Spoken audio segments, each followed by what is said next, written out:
Hey y'all. So we're going to continue on talking about the Olivet Discourse. That's what I read to you the other day is called. And that's the same account of the Olivet Discourse, but obviously a little bit different. Matthew, Mark, and Luke. Matthew 24, Mark 13, and Luke 21. Now, the other day I read to you, I believe it was Luke. And today I am going to read to you Matthew.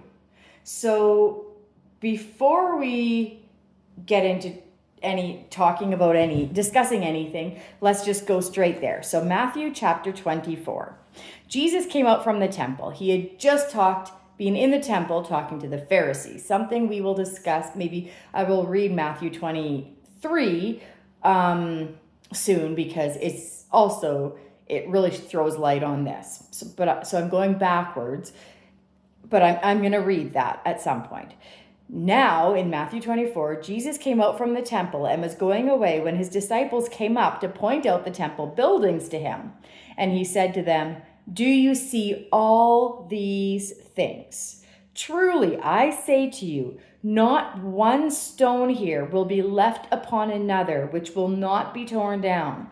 As he was sitting on the Mount of Olives, the disciples, I think that's very close to the temple. So he was sitting there, and the disciples, this is immediately after, came to him privately, saying, "Tell us, when will these things happen, and what will be the sign of your coming and of the end of the age?" So 3 questions, or is it 2 questions posed? So it sounds like 3.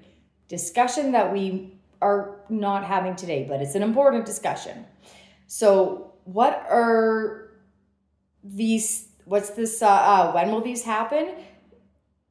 So I'm guessing, I think we'd all be in agreement that's when will this happen to the temple? What will be the sign of your coming and of the end of the age? Now, possibly I would say, since it's your coming and of the end of the age, it's one event, but we're not going there today, like I said. And Jesus answered and said to them, "See to it that no one misleads you, for many will come in my name, saying, 'I am the Christ,' and will mislead many. You will be at hearing of wars and rumors of wars. See that you are not frightened, for those things must take place, but that is not yet the end. For nation will rise against nation, and kingdom against kingdom, and in various places there will be famines and earthquakes. But all these things are merely the beginning of birth pangs. They will deliver you to tribulation and will kill you, and you will be hated by all nations because of my name. At that time, many will fall away and will betray one another and hate one another. Many false prophets will arise and will mislead many. But because lawlessness, and I'm reading out of the New American Standard Bible, which I really like, but it's not perfect. So anyway, many will fall away and betray one another and hate one another. Many false prophets will arise and will mislead many. Because lawlessness is increased, most people's love will grow cold. But the one who endures to the end, he will be saved. This gospel of the kingdom shall be preached in the whole world. And we think whole world is in the whole world. But several times in the Bible, Jesus calls the world, like the inhabited world or the known world. The inhabited world is in the Greek the word that they use almost all the time. And I cannot remember at the moment what that word is, but the inhabited world, which could end up being the whole world, or it could just be the Middle East. We're not going there today, though. As a testimony to all the nations, and then the end will come. Therefore, when you see the abomination of desolation, which was spoken of through Daniel the prophet, standing in the holy place, let the reader understand. Then those who are in Judea must flee to the mountains. Those who are in where? Judea must flee to the mountains. Whoever is on the housetop must not go down to get the things out that are in his house. Whoever is in the field must not turn back to get his cloak. But woe to those who are pregnant and to those who are nursing babies in those days. But pray that your flight will not be in the winter or on a Sabbath. For then there will be a great tribulation, such as has not occurred since the beginning of the world until now, nor ever will. Unless those days had been cut short, no life would have been saved, but for the sake of the elect, those days will be cut short. Then if anyone says to you, behold, here is the Christ, or there he is, do not believe him, for false Christs and false prophets will arise and will show great signs and wonders, so as to mislead, if possible, even the elect. Behold, I have told you in advance. So, if they say to you, behold, he is in the wilderness, do not go out. Or behold, he is in the inner rooms, do not believe them. For just as the lightning comes from the east and flashes even to the west, so will the coming of the Son of Man be. Wherever the corpse is, there the vultures will gather. And in the original, it does not say vultures, it says eagles. And the Romans were referred to as the eagles. So, not conclusive. Maybe it's talking about vultures or literal eagles. But immediately after the tribulation of those days, the sun will be darkened, and the moon will not give its light, and the stars will fall from the sky, and the powers of the heavens will be shaken. Would those be literal? It could be. Maybe we're waiting for one great day when all of that happens. Maybe even in some point in history, even though we don't know, all of that did actually happen. Or in the Bible, they speak in that exact same kind of language several times. The sun is going to turn to sackcloth, and it's just like, it stands for like absolute terror, and I don't know, I might be wrong to say destruction, but something so horrible. So everything's so terrible, the world is coming to an end. So kind of like when we say it's not the end of the world, you guys, it's not the biggest deal. So that's kind of what they're saying, that the worst thing has happened. And then the sign of the Son of Man will appear in the sky, and then all the tribes of the earth will mourn, and they will see the Son of Man coming on the clouds of the sky with power and great glory. And he will send forth his angels, and I'm going to discuss sign of the Son of Man later, but not today. And he will send forth his angels with a great trumpet, and they will gather together his elect from the four winds, from one end of the sky to the other. Now learn the parable from the fig tree. When its branches already become tender and put forth its leaves, you know that summer is near. So you too, when you see all these things, recognize that he is near, right at the door. Truly I say to you, this generation will not pass away until all these things take place. Heaven and earth will pass away, but my words will not pass away. But of that day and hour no one knows, not even the angels of heaven nor the Son, but the Father alone. For the coming of the Son of Man will be just like the days of Noah. For as in those days before the flood, they were eating and drinking, marrying and giving in marriage until the day that Noah entered the ark, and they did not understand until the flood came and took them all away. So will the coming of the Son of Man be. We will discuss the Noah thing at some other point too. Then there will be two men in the field, and one will be taken and one will be left. So, where was I? Two women will be grinding at the mill. One will be taken and one will be left. Therefore, be on the alert.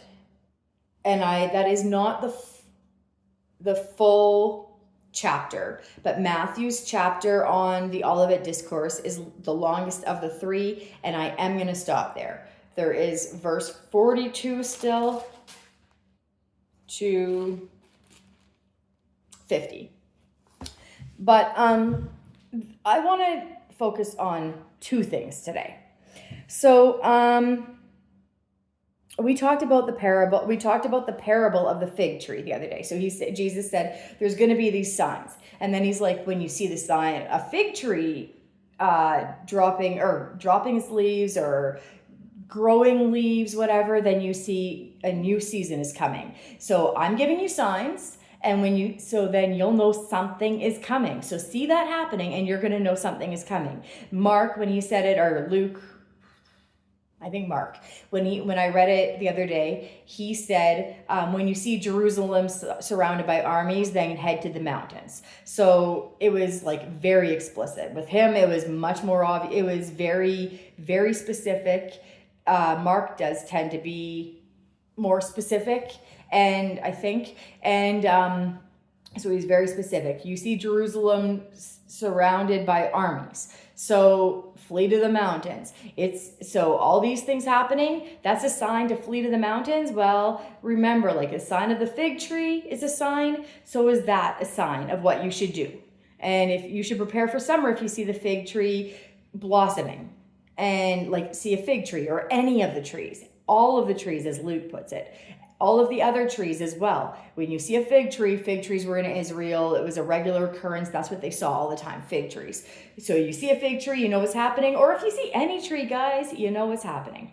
So, but anyway, today I want to talk about something that has been discussed many times, and it is this generation. So there's this idea that Jesus is talking to, and okay, I know I talk about, for all of you dispensationalist futurists out there, and I am not placing myself in any camp except for that. I will say I am not in that camp. So anyway, or you futurist dispensationalists, whatever, some futurist dispensationalists, and I speak on this because I've been raised knowing this, and I've listened to many videos knowing this, and I've read the Bible, and well, the Bible doesn't tell me give me that idea, but I've compared it to what I've heard. So, not saying that I've got it all together, read it. But anyway, that's why I address dispensationalist futurism so often, or futurism dispensationalist, because I'm familiar with the whole idea. So, futurists, we'll just go with that, say that many of them say the fig tree is Israel. I mean, you see it blossoming 1948-ish. That's when it came back into its land, aka it's blossoming, aka that's a sign that everything Jesus is talking about is going to happen. Some people are like, whoa, not true. It happened in 70 AD. The temple was destroyed. He said that's what they're talking about, the temple being destroyed. And when you see Jerusalem surrounded by armies, that's when the temple's going to be destroyed. And it was in 70 AD. So take off to the hills, which the Messianic Jews did do. And they all lived. But I'm getting off track here a little bit. So Jesus was telling the Jews, or his disciples, he's like, this is going to happen. And you're going to see these signs, and then you're going to know Jerusalem is going to be attacked by Rome. And that's what happened in 70 AD. And not like within some of them were still alive, and some of the people that were alive at that time, like besides the disciples, they also lived to see what happened in 70 AD. It was terrible. So Jesus, okay. I'm all over. But back to futurists. Whenever Jesus says I'm going to read it exactly. Truly, this is Matthew 24:34. Truly, I say to you, this generation, what is a generation? Approximately 40 years. And he said this in about 30 AD-ish. So 40 years later would be 70 AD. So some of this generation will not, so this makes sense, will not pass away until all these things take place.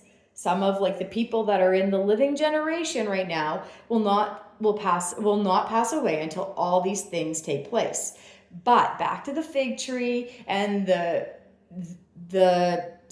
people, not just futurists, the other people as well, that believe that Israel is a reference to this fig tree is a reference to Israel.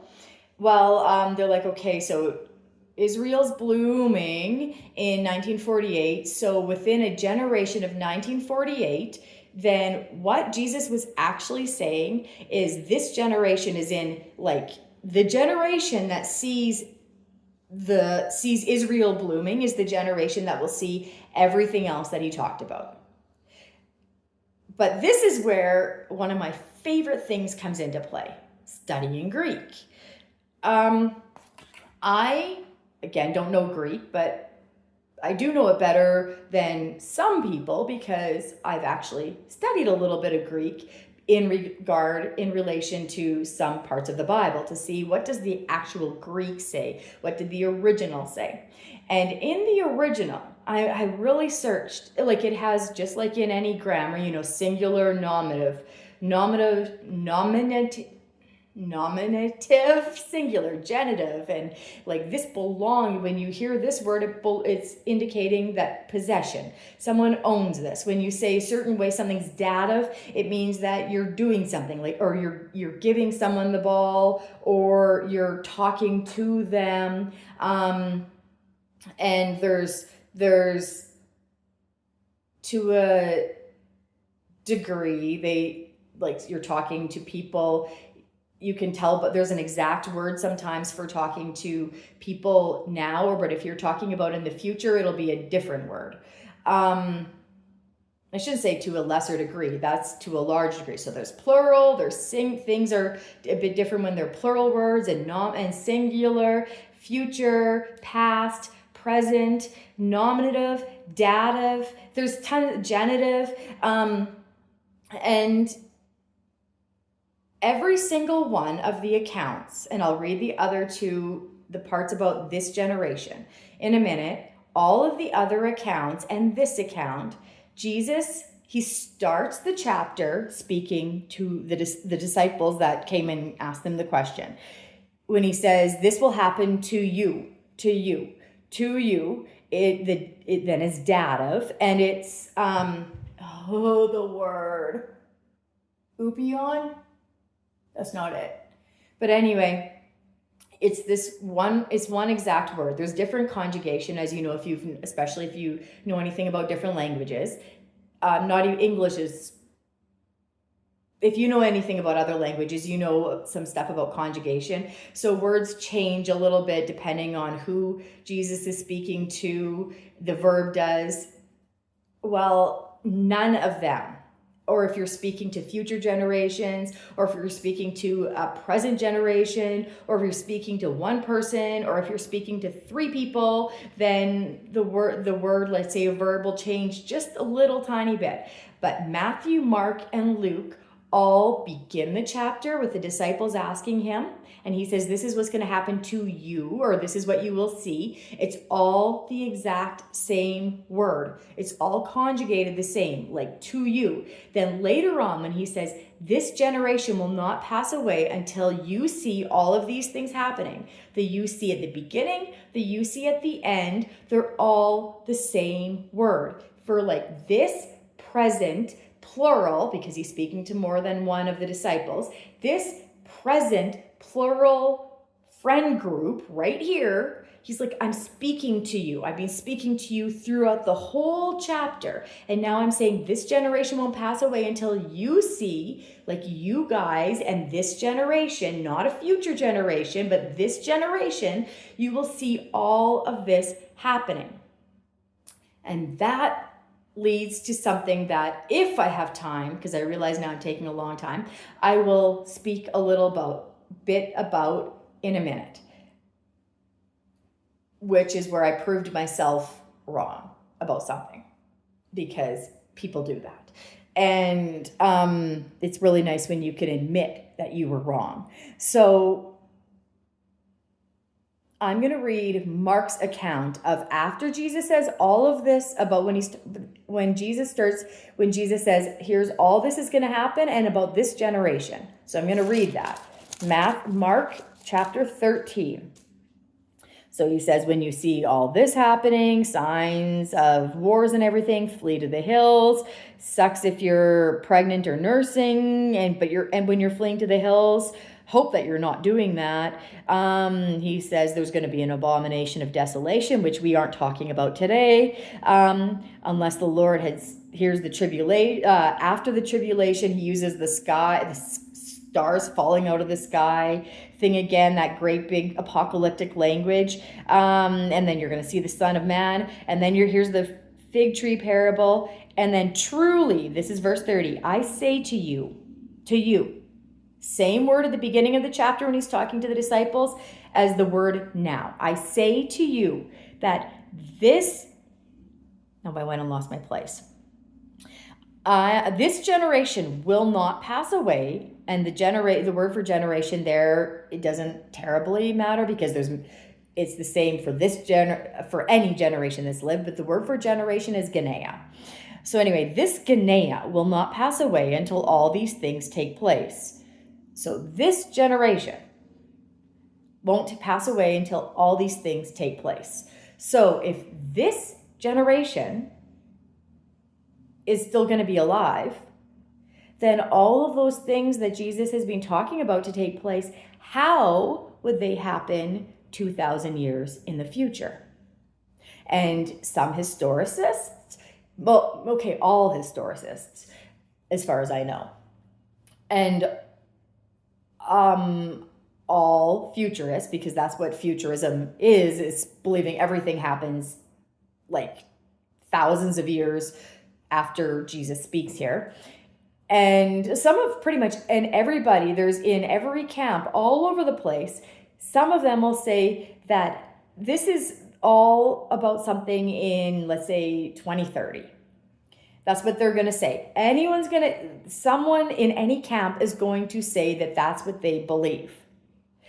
But do they know when Jesus says you at the beginning and you at the end, that is the same word in Greek, which I won't say 100% conclusively, but unless you can't study, then there's no way you won't find that information.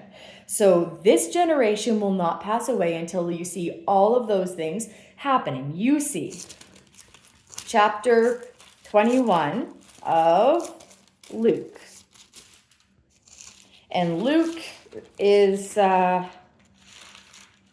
he's a Gentile doctor.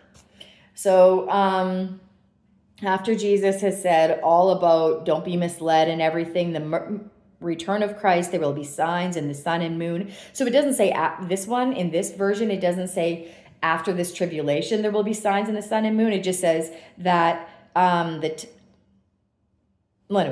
skipping that, it just says there will be signs, and then there's this parable about the fig tree, and you'll see these things happening. Recognize that the kingdom of God is near.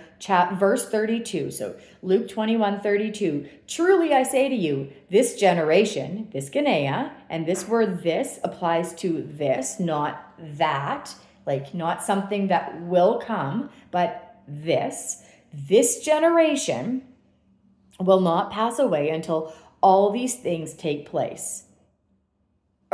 Truly I say to you, this generation will not pass away until all these things take place.